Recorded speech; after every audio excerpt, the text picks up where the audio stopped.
You've heard this story before. Someone spills coffee, and suddenly it becomes $1 million lawsuit.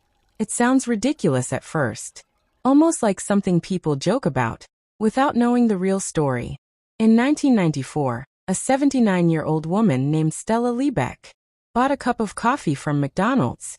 Just a normal morning, a normal purchase. Nothing that should have turned into a life-changing moment. She wasn't rushing. She wasn't distracted. She was simply sitting inside a parked car, carefully trying to open the lid, just like anyone would in that situation. But in a split second, everything went wrong. The coffee slipped, spilled directly onto her lap. A simple accident, something that could happen to anyone. But what followed was far from simple. This wasn't just hot coffee. It was served at nearly 190 degrees Fahrenheit, a temperature capable of causing serious burns in seconds. Now ask yourself, should any drink be that hot? The pain was immediate and intense. Her body reacted instantly, and the damage was severe. This wasn't discomfort.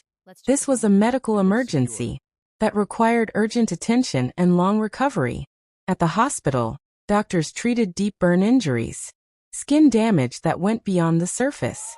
Procedures, dressings, and weeks of care followed, turning one moment into a long physical and emotional struggle. Even after treatment began, the reality was harsh. Recovery wasn't quick. It required time, patience, and strength. Something most people never imagine when they think of spilled coffee. Imagine being in that situation. At that age, dealing with pain, hospital visits, and uncertainty. Would you still call it a small accident? Or would it suddenly feel much more serious? Now look at it from another angle. A simple cup of coffee, something we trust every day. Should it ever carry this level of risk? Or is there a line that shouldn't be crossed? But instead of focusing on the injury, the media told a very different story. Headlines spread quickly, simplifying everything into something easy to laugh at. People read those headlines and reacted instantly. Many didn't question the details. They accepted the version presented to them, without knowing what was missing. And that's how narratives are built. A single angle repeated again and again, until it becomes what everyone believes, even if it's incomplete. So let's pause here. Before forming an opinion, ask better questions. What actually happened behind the headlines? And what details were left out? Because once you start digging deeper, the story begins to change.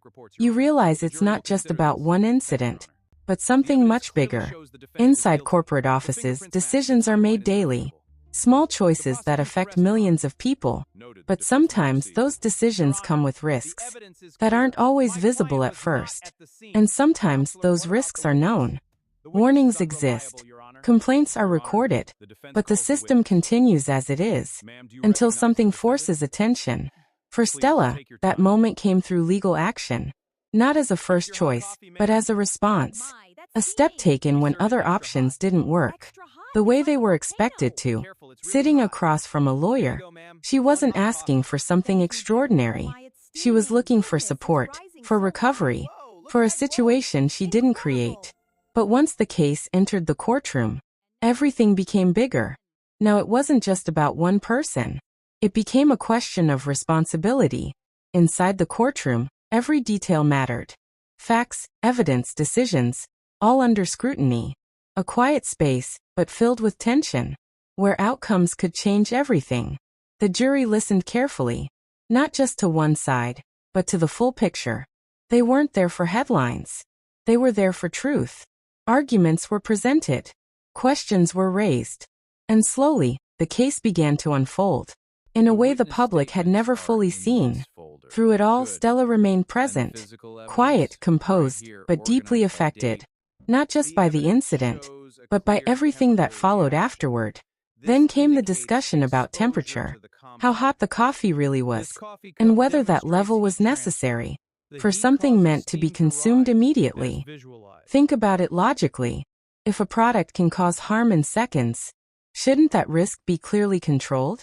Or at least reduced? And what happens when warnings are repeated? When complaints continue over time? At what point does ignoring them become a serious issue? These were the kinds of questions that started to shape the case. Not just emotional reactions, but rational thinking. Because at the end of the day, every business balances decisions: cost, efficiency, customer experience. But where does safety stand in that balance? And now, the jury had to decide, not based on jokes, not based on headlines, but based on facts. And that decision would define the case forever. Now the courtroom moves from emotion to evidence. Every claim must be proven, every detail examined. This is where stories stop and facts begin to speak. Experts begin explaining temperature risks, not opinions but science, how heat transfers, how skin reacts, and how seconds can change everything. The numbers are clear. Liquid at this temperature can cause severe burns quickly, not in minutes, but in seconds. That changes how we see this case. Now ask yourself honestly, if risk is known and still accepted, does that become negligence? Or just business as usual? The defense presents its side. They argue that customers expect hot coffee. That responsibility also lies with the user, a perspective many people already believe. And this is where the debate becomes interesting. Expectation versus safety. Convenience versus risk. Where should the line actually be drawn? Because every product carries some level of risk, but not every risk is acceptable. The question is, who decides that limit? The jury listens, compares, questions. They're not reacting emotionally now. They're analyzing patterns. And that's where truth often reveals itself. Patterns matter. One incident can be random. Hundreds of similar complaints. That's something very different. And when warnings repeat over time, ignoring them becomes harder to justify. It stops being an accident and starts looking like a decision. At this point, the case shifts. It's no longer just about Stella. It becomes about how systems respond when risks are clearly visible. And this is what makes the case powerful. It forces uncomfortable questions, not just for one company, but for every large organization. What responsibility comes with scale? When millions trust your product daily, does your duty increase as well? Because trust is invisible. But once broken, it becomes very visible, and sometimes very costly. Now comes the moment of decision. The jury has heard everything. Facts, arguments, evidence. Now they must reach a conclusion. Inside that room, discussions begin. Different perspectives, different opinions. But one goal: to reach a fair judgment. They don't think about headlines.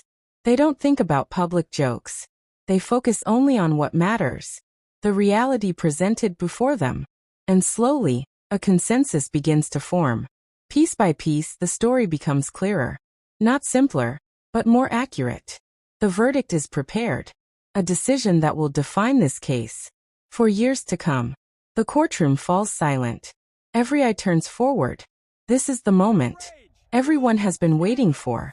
The jury finds the company liable, not just for the incident, but for the decisions behind it. Compensation is awarded, not just to cover damage, but to send a message that safety matters, that ignoring repeated warnings comes with consequences. But the story doesn't end here, because what happens next is just as important as the verdict itself. Media once again shapes the narrative, but this time the focus shifts differently. Some support the decision, others criticize it strongly. The country becomes divided in opinion. And this is where perception becomes powerful, because what people believe often matters more than what actually happened. The case becomes a symbol, used in debates, discussions, and arguments, far beyond the courtroom. But behind all of it, the original reality remains the same: an injury, a response, a decision. So what can we learn from this? That truth is often more complex than the version we hear first. Now that the courtroom is quiet, the real conversation begins outside it. What does this case actually mean for everyday people, and for the choices we trust without thinking? Because this wasn't just about one incident. It was about how systems respond to risk, and how long they wait before acting. Think about the products you use daily: food, vehicles, appliances. You trust them without question. But how much do you really know about their safety? Is safety built into the system from the start, or is it improved only after something goes wrong? That difference matters more than we realize. And when companies grow larger, their impact grows with them. So should their responsibility grow as well? Because one small decision, when multiplied across millions of customers, can create consequences far beyond expectation. This case reminds us, efficiency and profit are important, but they should never quietly replace safety. Now ask yourself, where should that balance be? And who should be responsible for maintaining it? Because responsibility is often shared.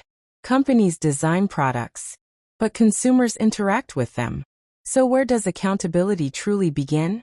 Is it fair to expect every user to understand every hidden risk? Or should the system protect them by default? These are not simple questions, but they shape the world we live in, quietly, consistently, every single day. And then there's perception. The version of the story people remember is often not the full story, just the easiest one to repeat. In this case, a complex situation was reduced to a simple joke, and that change shaped public opinion more than the actual facts. So how often does that happen? How many stories do we accept without ever questioning what's missing? Because truth is rarely simple. It exists in details, in context, in the parts that aren't immediately visible. And when those details are ignored, we don't just misunderstand stories, we misunderstand reality itself.